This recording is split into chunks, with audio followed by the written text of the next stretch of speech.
কি বলবো আর, কাল দেখছি ট্রেনে আমি যাচ্ছি তো হঠাৎ দেখছি একটা বাচ্চা ভিক্ষা করছে। বাচ্চা বলাটা ঠিক হবে না, মোটামুটি 18 বছর প্লাস, ঠিক আছে। তো একটা হাত মানে পঙ্গু কিনা জানি না, ওইভাবে আছে করছে। তা আমি যেখানে নামলাম সেখানে দেখছি ও নামলো। তো আমি বললাম যে কিছু হেল্প করার দরকার। তা আমি ওকে বললাম, ভাই শোন, তো থাকিস কোথা, জিজ্ঞেস করলাম। বললো যে অমুক জায়গায় থাকি। তা আমি ওকে বললাম যে ভাই দেখ, আমার যেটা সামর্থ্য আমি তোকে দিচ্ছি 2 টাকা নে। হ্যাঁ ওটা 2 টাকা তুমি রাখো ভাই। কেন 2 টাকার পয়সা নয়? বলছে পয়সা কোথা?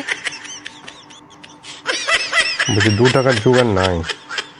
বলে এক তো ভিক্ষা করছিস তুই, তার আবার এত অভাব। আমি চল আমার সাথে, তাহলে খাইতে দিয়ে দেবো, হোটেল চল। শোনো, ও বলছে খাবার টাকা আমার রাখা আছে, খাবার চিন্তা নাই, খরচাটা ভাই করতে হবে তো। আমি কোথা কামাইছি একদিনে?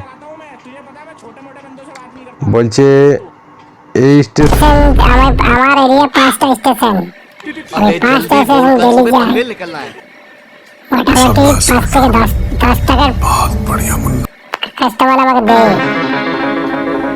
তো 10 টাকা যদি দেয় তো মোটামুটি পার ডে 1000-1200 টাকা করে যায়। করি।